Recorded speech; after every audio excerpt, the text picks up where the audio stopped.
Police Department, David Smith. I want to thank you all for coming here so quickly, but I think that, as you know, a hallmark of my administration has been transparency.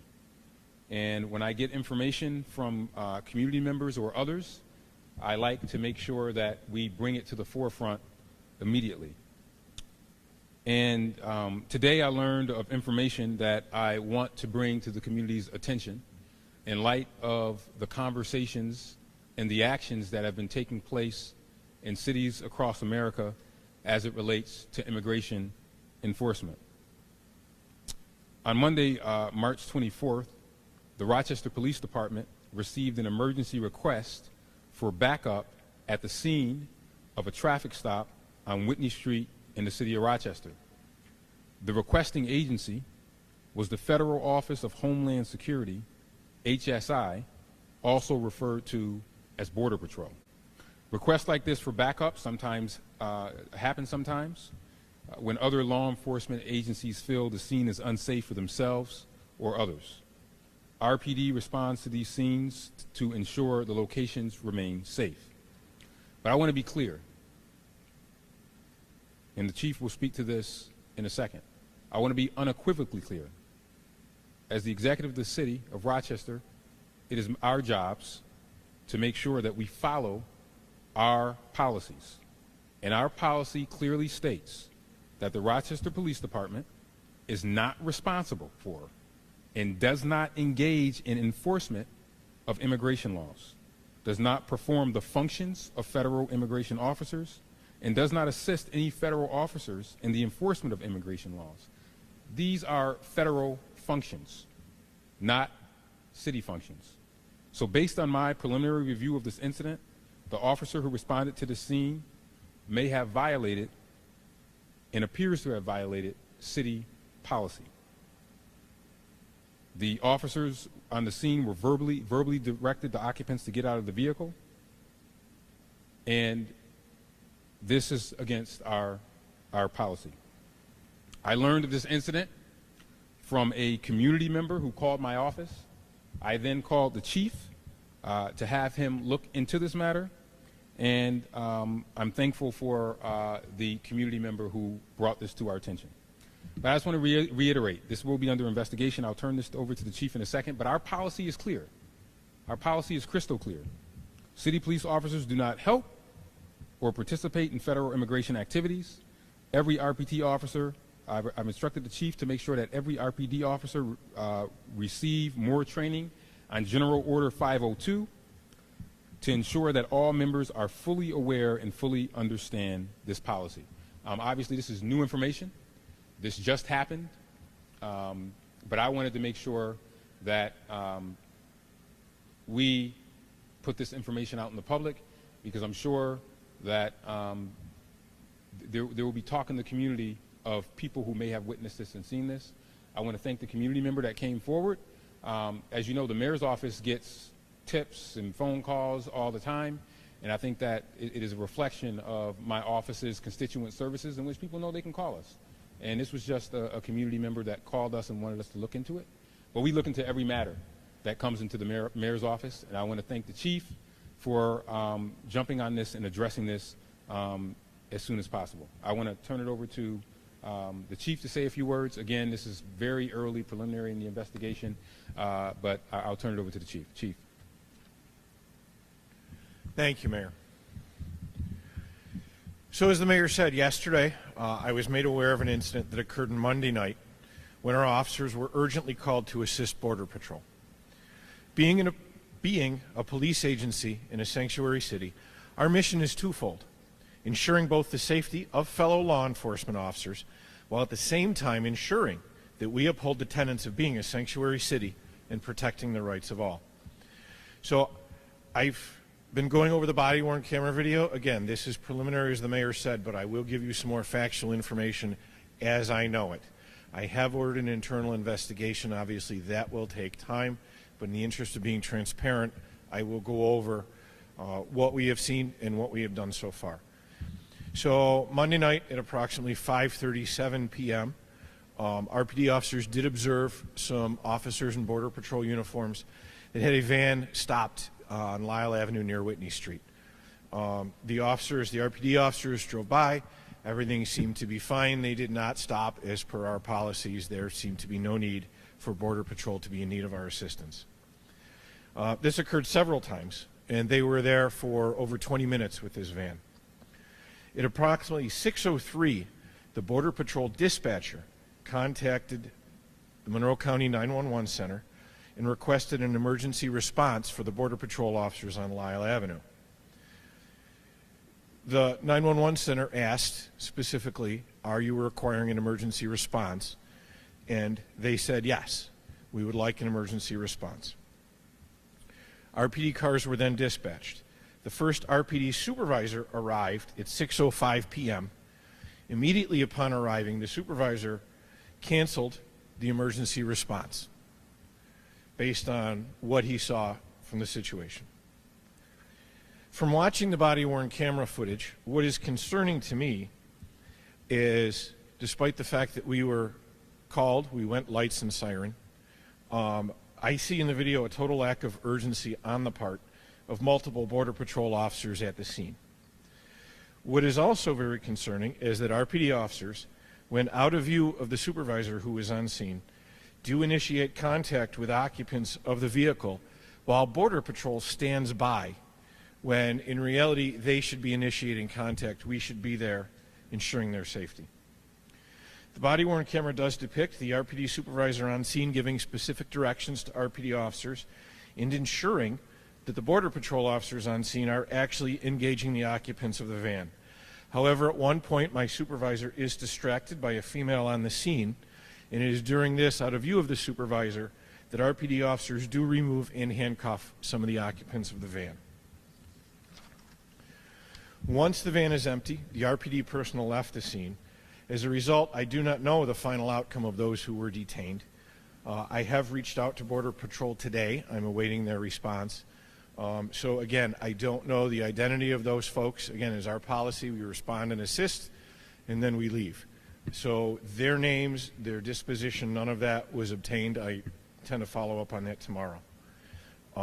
So what they were wanted for, if it is possible that there was criminal warrants, I don't know. I can say based on what I saw in the video, there was no immediate criminal activity that we would have needed to address.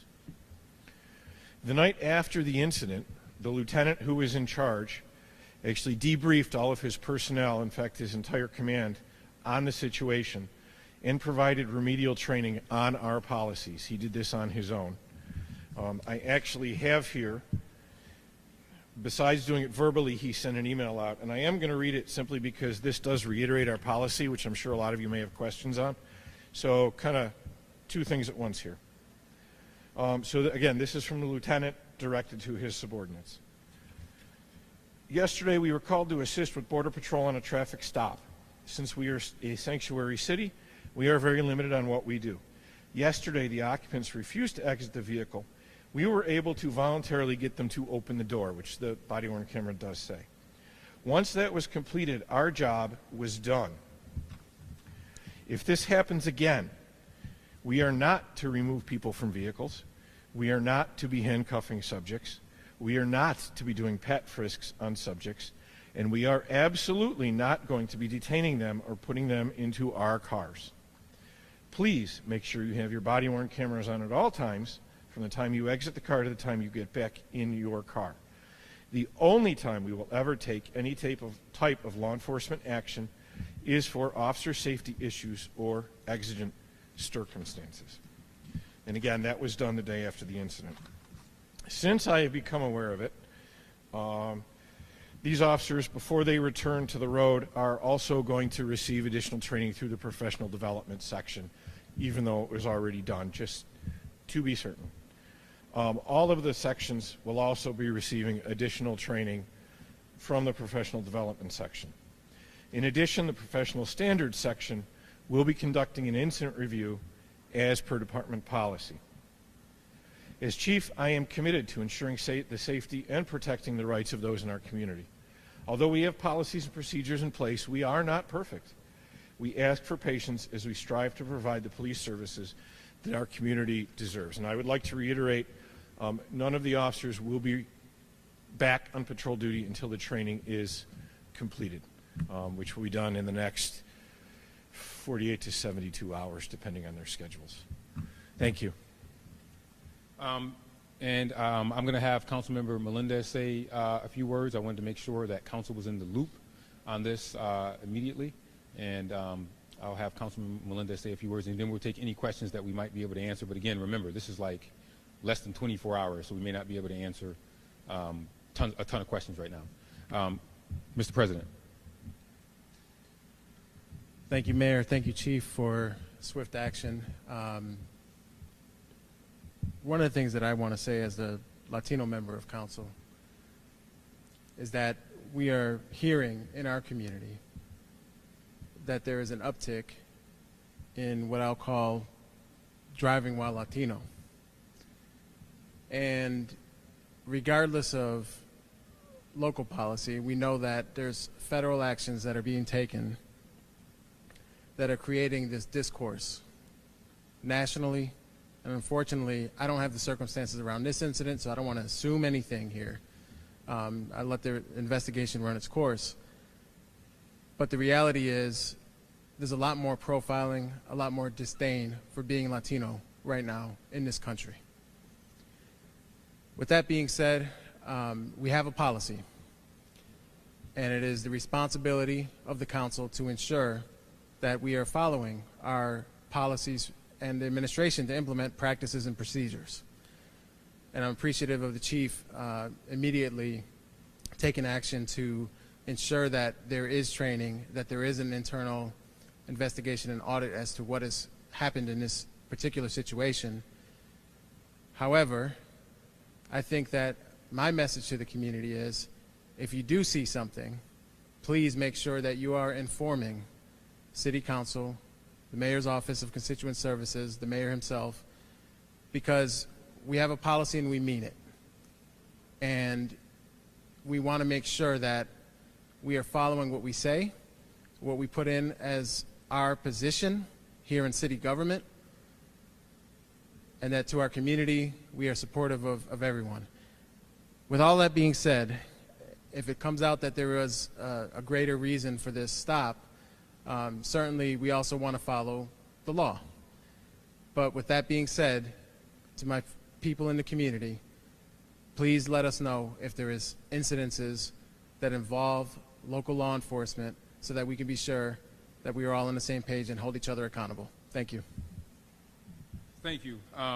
So this is, I think, also an example of, to the council president's point, of individuals reaching out to the mayor's office when they see things. And in this community, I will tell you, since I've been in office, has just been excellent in terms of keeping us informed, be it turning somebody in who may have participated in violence or calling in about a drug house or incidents like this. So I hope that the community will continue to reach out to us and know that we will take action on them. Before I open it up for questions, this has been a very busy news week. In addition to this incident, I just want to remind folks that our thoughts and prayers are still with the incident that happened at School of the Arts 2 days ago. We are still processing that as a city, and want to remind people on April 12th about the mental health and substance abuse fair that we will be having at School of the Arts on the 12th. That tragedy, I think, brings to bear a lot of the challenges that we have with young people as it relates to mental health. I never thought that we would experience in a school building what we saw a couple of days ago, but we have to rise to the occasion to make sure we take care of our young people. But I will take any questions that you may have on this, and again, if we can't answer it, I don't believe in making stuff up. We will just tell you we don't have an answer, and we'll have to get it. But we'll answer based upon what we know and what we garnered in the past 24 hours, but really in the last couple of hours as the chief has been delving into this. So, any questions? Yes. I don't know if do we know the exact. Do we, I don't have the list in front. I don't have the list in front of me. The deputy chief is working on that for me, but it's approximately 10 or 11 that were on at the scene. We do have the names, and we're ensuring that the training is done. I just don't have them on me. Are they all currently under investigation? Well, again, the professional standards section will do an investigation on the incident, so anyone who is at the scene will be part of that investigation. Hold on, 1 second. Gino, and then there. Yeah, I'm sorry. I'm trying to Sorry. make sure. I'm trying to do it in the order in which people put their hands up. Go ahead. Well, a couple things.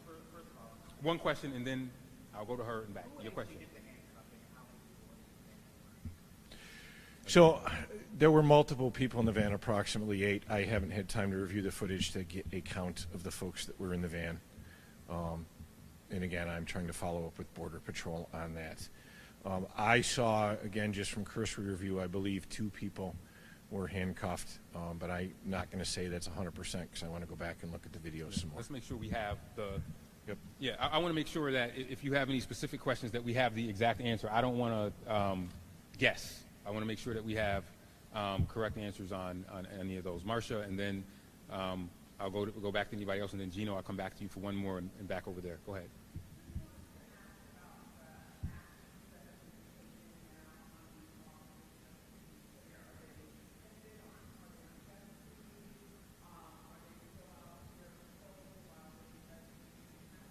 So you want to answer that?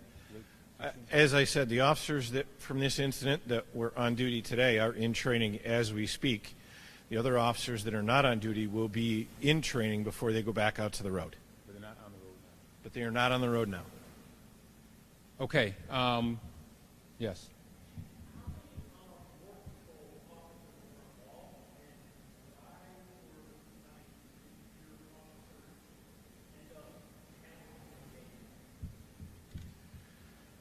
Well, again, good questions, and those are the questions in my mind. I said as I watched the body-worn camera footage, I don't have an exact count. I would like to get that from Border Patrol. I saw between 4 and 6, either Border Patrol officers or folks wearing HSI identification on them.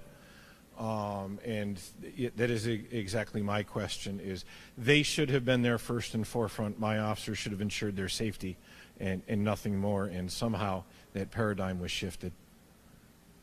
So, and again, a lot of these questions will have to come out with the investigation. This is extremely hot off the press, so we don't have all the particulars yet, but we will get to the bottom of it. You got one more question? Yeah. Yeah. So let's say that in this circumstance, the investigation was done, and found that the officers involved were aware of the city policy of sanctuary city, still chose a border patrol when they were doing it, did so knowing the policy of the city because they wanted to. What is the penalty?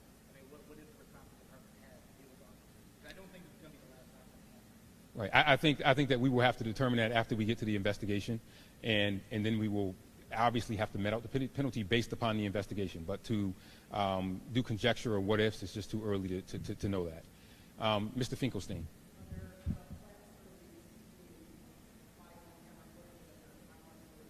I don't know if there's a timeline for release, but body-worn camera footage is public, so I'm sure it will be released at some point. We routinely release body-worn camera footage, so it probably will be released.